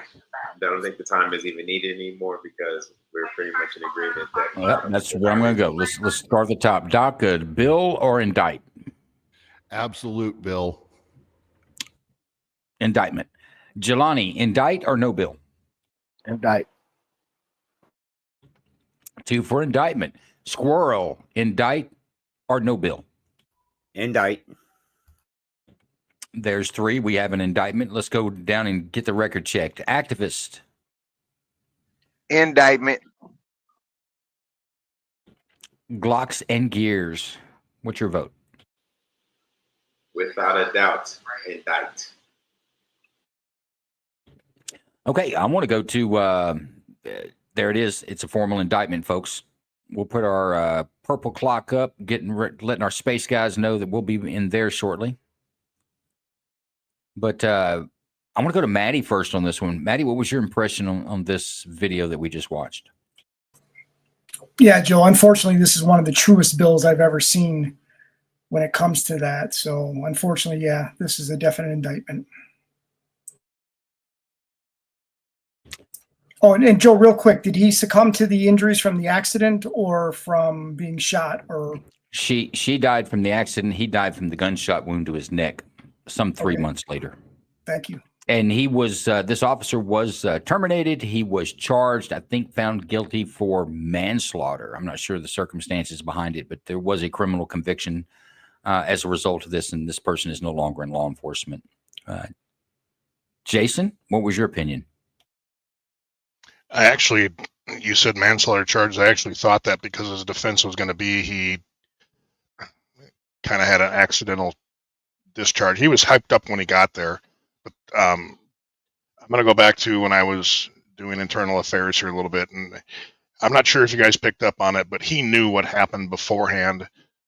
First and foremost, this guy should never be a cop again. This guy should be in prison. This makes all of us look horrible. That was a horrible response that Well, he hang had. on your emotion part. But what was it that indicated? Because I saw this. I think we're talking about thinking of the same thing. When the second officer shows up, what was it about it that made this the worst part of it for you? Not the shots, but what's the aftermath of him? The aftermath of him shining his flashlight on the ground, trying to find his casing. And he did that for a long time. Brass. Yes. I think this dude was going to figure out he got his brass and he thought he missed this guy. This guy wasn't really shot. He was just injured from the wreck. Then he was going to cover it up. But he did it. He spent a lot of time out there looking for his brass to pick up. Yes. And that's the part where now I got almost like intent. It's like, if you did it, you did it, and that's where the manslaughter charge kind of confuses me. Is you're trying to cover it up now. The other thing I'm not really impressed with is the other officers that arrived. Why are you trying to smash out a windshield with an asp? Go to the back seat, crack that window, get in that car, and save that woman's life. I'm not completely impressed with this. The woman was on the pavement. Or him in the car. You have somebody dying in there. Why get in that car and give them help? I've actually crawled through rolled over cars before, through a side window, and applied a tourniquet to somebody. I'm a little shocked why the failure to render aid. In my opinion, I'm also looking into the second officer a little bit. Like, why didn't you try harder? I get you tried, but you're not getting through that windshield, and everyone knows it. It looks like a clear execution to me. Oh wow, executions are cleaner, but yeah. Wow, that's such an interesting point. Yeah, I never would have known about him looking for his casing. Like I didn't. It never would have caught me. And there's no other reason on an accident scene like that for you to walk back and forth with your flashlight down, looking 6 feet from the vehicle, like you lost your wallet. And then not only that, like you said, the fact that he didn't like go through hell trying to get the guy out. Like now that you bring that up, like wow, it's like hang on, man. I mean, that goes back to what would I do as an officer if I was there? I would have done this, and I get that, but you have no requirement. Okay, that's true. He's got no requirement. That has nothing to do with the deadly force portion of that. But him trying to look for the casings that came out of his weapon that he hadn't reported the shooting on, I think are somebody's in a space and they've got me open. We're looping. But speaking of spaces, let's try it one more time. We got a feedback. We don't. Speaking of spaces, let's go to Fidji and Charlie in our space. What'd you guys think of this last one?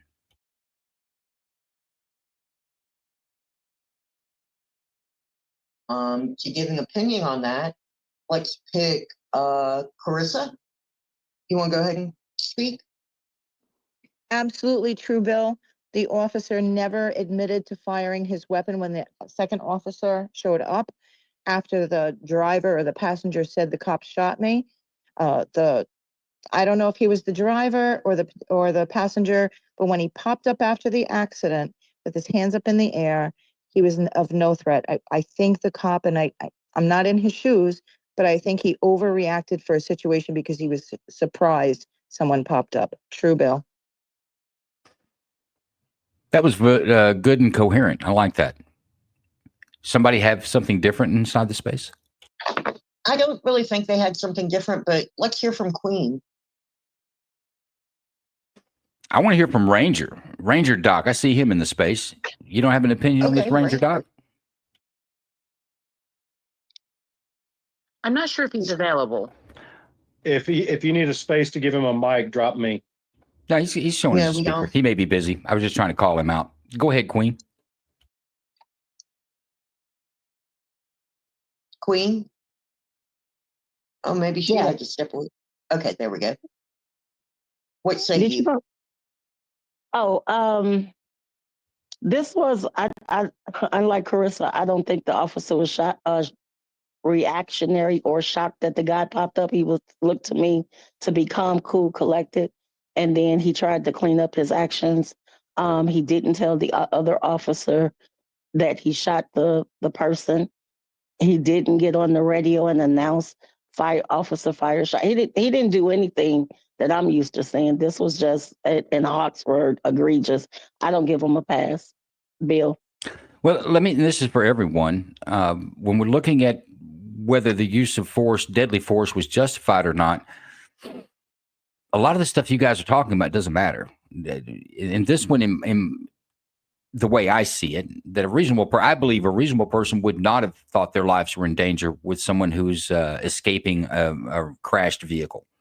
I got one person splatted on the pavement. I've got one person coming out of there. I don't think that a reasonable threat existed to the point that you could use that. So whether he was a bad cop or not, he should have done better and all these other things. I don't just think any of that matters. It's good enough that use of force, I think, was unjustified from the get. But absolutely, we're agreeing with you. But do you want us to just say use the force, or do you want to? No. I want the conversation. I was just kind of making a point on that. We spent a lot of time on those wasn't things that I weighed into it. It was it was a bad shoot. Reasonable person would not have thought their life was in danger. Sure enough. And you know what? I think we're running neck and neck. We're exactly the same on our panel and in the space tonight, right? All the votes have been the same. We had to change one, but it still wound up being the same, right?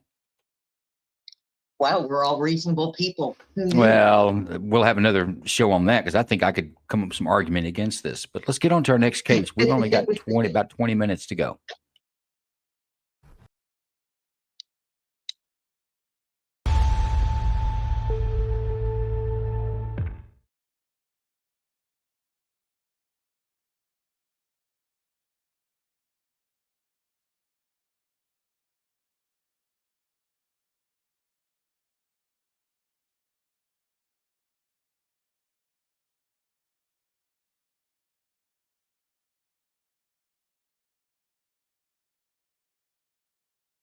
What's your emergency?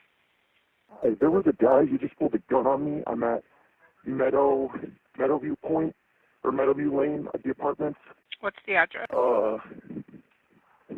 I don't have the exact address, but it's on 15th. And do you live in the complex, or are you just? Yes, I do live in the complex. I do live in the complex. I was walking home, and the guy took my headphones, tried to pull a gun on me. And then when I tried to take my headphones back and hit him with my fucking board to defend myself, he pulled like the gun out like he was gonna fucking shoot me. So, and then he just came up to me apologizing, pretending like I was someone else. So no, I'm not fucking dealing with that shit.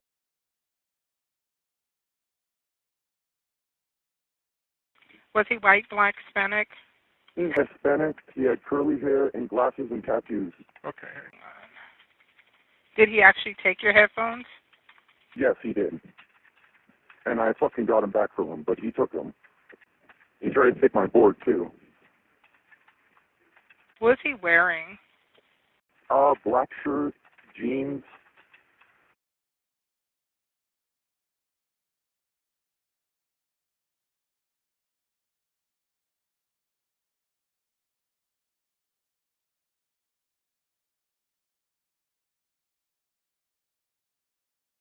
Take your hands out of your pockets. Put your hands on the hood. I could call her. No, stop reaching your pockets. We're not doing it. Stop. We're not doing Put your hands on the pocket. I could call her right now. Stop. Turn around. She's calling me right now. Come here. Vanessa. Stop. Vanessa, the sheriff has the Hey, tell me if they can. And I'm trying to tell him that I was already calling you. Turn around. Your son was the one that was down. Hey, 110, we're taking it to 11 suspect at gunpoint. J12 just east, or correction, just west of Country West. Hey, turn around, fool. I'm not doing it. Turn around. Do not reach. I haven't done nothing wrong. Stop. I'm not breaking the law. Don't. Look, talk to her, please talk to her. I'm not doing nothing wrong. I'm not doing nothing wrong. I'm not resisting. I'm not resisting. Stop. Please stop. Please. Give me your arm. Stop. Give me your arm. I'm not doing nothing wrong. Stop. Give me your fucking arm. I'm not doing nothing wrong. I'm not doing nothing wrong. Get on the ground. Please, I'm not doing nothing wrong. Stop. Give me your fucking arm. I'm not doing nothing wrong. I'm not doing nothing wrong. Put your hands on your back. I'm not doing nothing wrong. Please, please, please, please, please. I'm not doing nothing wrong. Stop. I helped her out. That's the manager. Put your fucking hands on your back. I'm a resident right there. I'm not doing nothing. Put your fucking hands on your back. You don't have to treat me like this. I'm not done nothing wrong, sir. Please stop. Please. Stop. Please. Please. Stop. Stop moving his arm, bro. Please. Please. Please. Please. Please. Please. His other arm. I'm not doing nothing wrong. His other arm. Please. You want to know for yourself? Stop. Stop reaching! Stop fucking reaching! Hey, 417, 417! Hey, put your fucking hands, you're gonna get shot! 417! Taser! Help me! Put your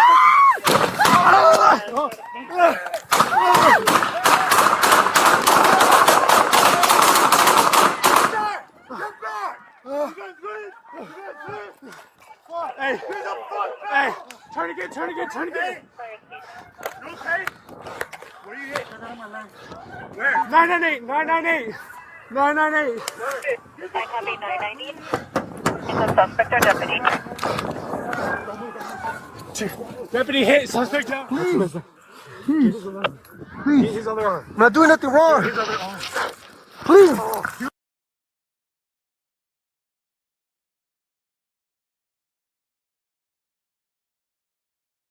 You want to know for yourself?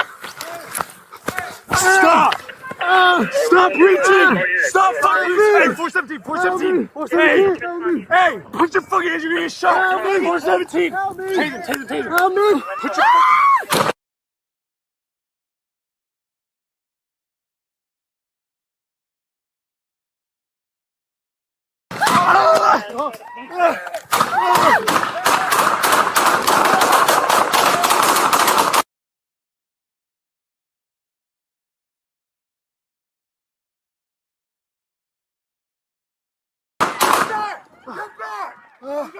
detained and arrested. Do you understand? I'm gonna call my uncle. He's a fucking. So call him. I will fucking call him. Hey! What the fuck? Hey, you guys are beating him! They're beating him! Stay back! Stop fucking hitting him! They're hitting him! You. Hey, Eric! Hey!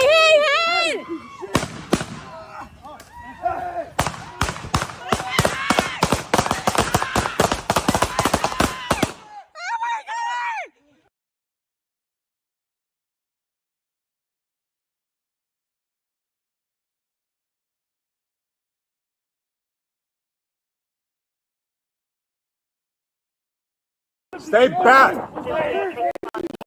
Put your fucking hands, you're gonna get shot! You're gonna get tased! Help me! Taser! Help me! Put your fucking...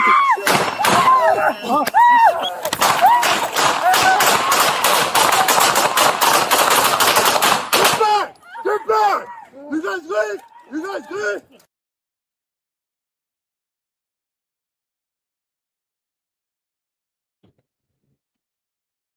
All right, the suspect Barrios was DRT. He was dead right there. Did not survive the shooting. Any parts of this video we want to see again?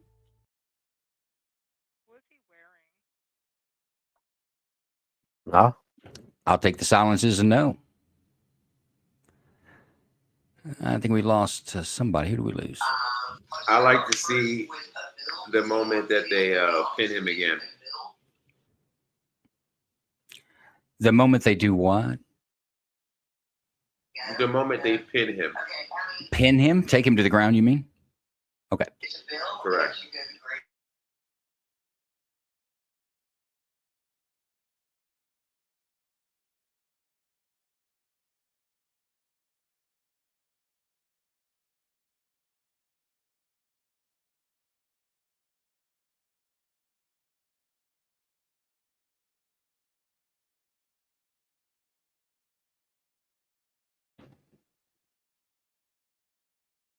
Is that far enough back? Are you seeing what you want to see? I'm already seeing it. It's okay. I just wanted to make sure. Anybody Is else there- want to see anything? I mean, you got the space on in the background. You're giving me a loop back. You're gonna have to mute the space or turn it down or something, please, sir. Are you still getting the loop back? That sounds better. Sounds good. What about anyone else? Anyone else have part of the video they'd like to see? Doc, you good with the video? Yeah, it looks pretty clear to Squirrel. me. Squirrel, what about you, sir? This might be irrelevant, but was this the suspect that did pull the gun on that guy? Yes, this was the person that they've responded. They made contact with the person that was called upon. All right, the reason why I asked because he said he had a black shirt on and curly hair, and he had a black jacket on, and didn't see no curly hair. That's why.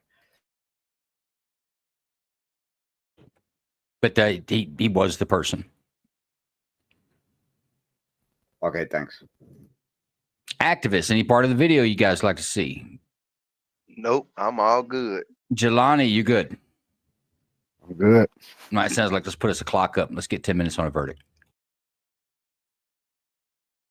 We won't need that long. Let's start at the bottom. Let's go with Jelani. Jelani, give us your assessment first. And if you're ready for a vote, you can end it with what your vote would be. Yeah, officers did all they could. Amazingly, even when they knew he had the gun, they still did not immediately fire. They only fired after fired upon, which is, how I feel all shoots should be. But I mean, yeah, no bill.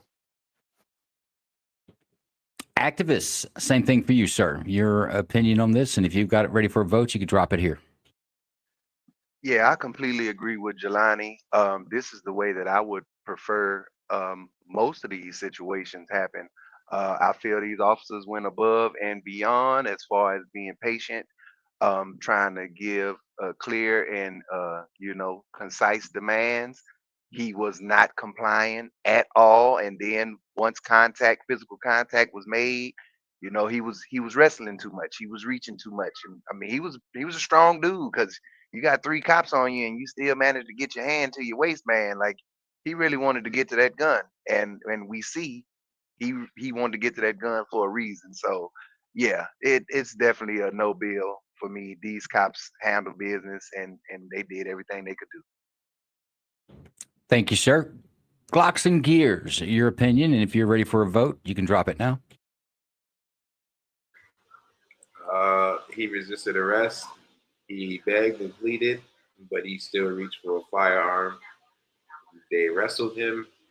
They tased him. He still fired upon the officers. I believe this is a no bill. They were justified in leaving him right where he stood, where he laid. Thank you, sir. That's 3 no bills. Squirrel, your opinion and your vote, sir. The officers did everything they could to try to get that weapon from him. Boy, and he fought, and that's a no bill. Definitely. 4 no bills. Doc, same for you, my friend.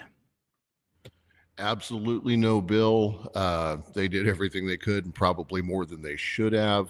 I understand, though, you're in the middle of a struggle with a suspect. It's kind of hard to deal with that without hitting your buddy. So no bill, and send flowers to the injured deputies. Big Ron, sounds like we. Go ahead, sir. What were you going to say?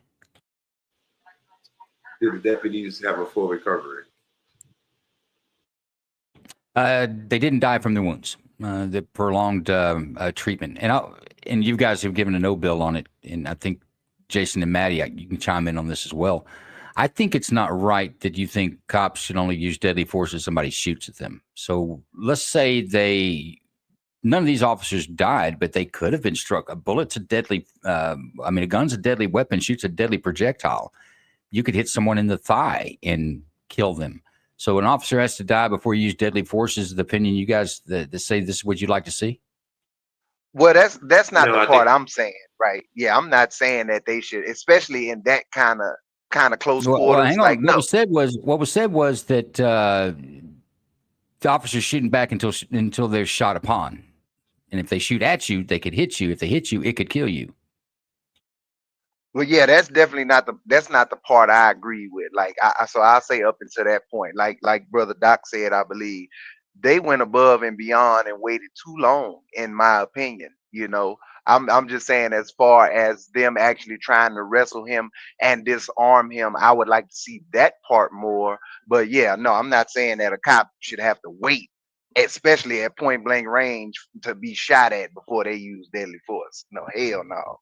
Okay, no, yeah, and that makes sense to me. Jelani, I think, was it you? Did I misunderstand that, or is that what you said? No, right. But yeah, so yeah, not in totality, yeah, but in that particular situation, no. Especially when it's that close, like you said, that close range, when he Hang on. has it in his In hand. totality, you think that officers should be restricted to only shoot back? They have to be shot at first. Is that? I That's wouldn't what say. I'm asking. So I wouldn't say restricted, but what I will say, and is that the whole, I have to get home deal. Like, it's just that, and I'm just, I guess I have to come from my personal um thoughts to even say this, but my dad was a cop, and his whole thing was, I'm there to bring people to justice. So I took this oath knowing that I'm risking my life to bring people to justice, not to make it home at night. And that's what my dad, um, that was his No doubt. You know, of what. Well, I always said that you knew it was a dangerous job, you took it, and we do know it's a dangerous job, guys. We're Right. getting down to the bottom end of this. I want to talk about 3D response, but you guys on the panel and you guys in the space, we're going to join you in the space here in about 20 minutes, and I would hope that most of the panel, you guys can make it, and we can keep the conversation going. I think there's a few aspects to talk about a few of our cases tonight. But I want to talk about 3D response. 3D response is a school safety system is developed by Jason. It's been more than 10 years in the making of his 30 years in law enforcement. And I'm going to let him talk about it here in just a moment. But this is a system that provides response times. It quickens response times to a school. It provides protection for children while you're waiting on the cops, the good gun to get to where the bad gun is. It isolates the shooter into areas where they don't have access to staff or children or victims. This is what we need. This is the fire alarm system that stopped a child from dying in any school since 1959, since they implemented the fire code. And our politicians are not going to do it. The school board is not going to do it. Jason's been fighting this battle for 10 years. The only thing that's going to do it is people just like you and I that are screaming in their faces that this is such a cheap system. It should be in every school. I don't care if there's never been a school shooting in my kid's school. I don't care if there ever will be a kids are shooting in my kid's school after my kid is gone in perpetuity.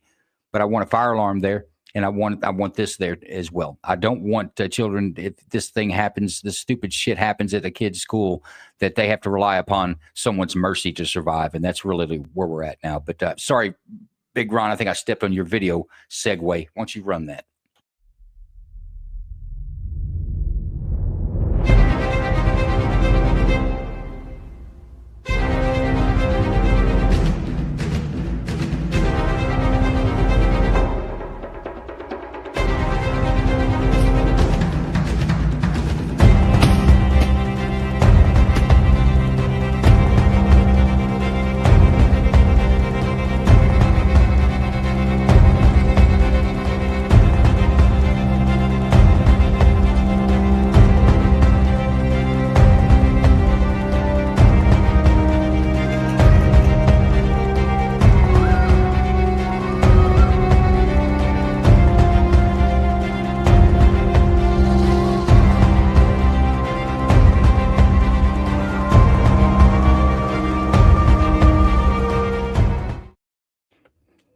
I'd really suggest to take 15 minutes. That's what it's going to take. 15 minutes on the 3dresponse.com website.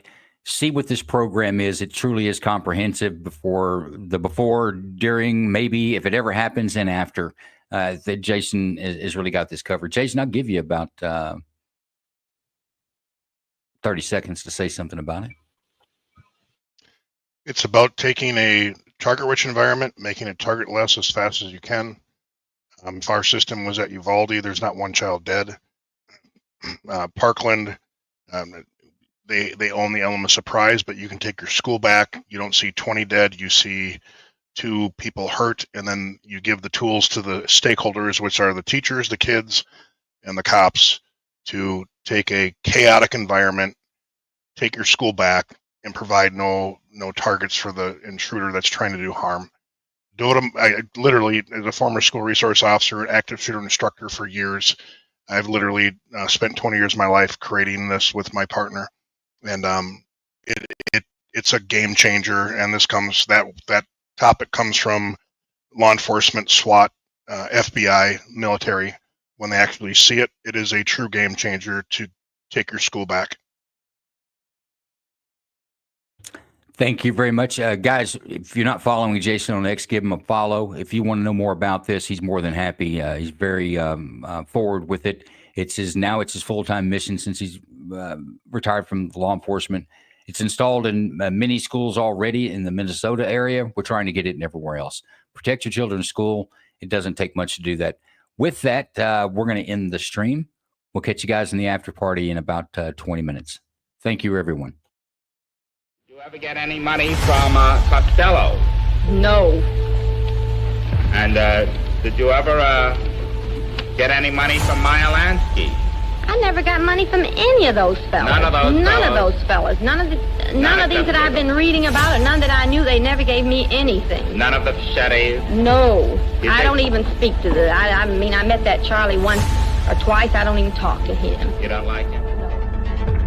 I was conscious of the fact that he had a reputation for being an outstanding bookmaker. Did you hear him referred to as the Prime Minister of the Underworld? That term I did not. Also known as Duck Corella. I refuse to answer on the grounds of making offensive. Got any business? I refuse to answer on the grounds of offensive criminal. You have any profession? I refuse to answer on the grounds of making offensive. Have any occupation?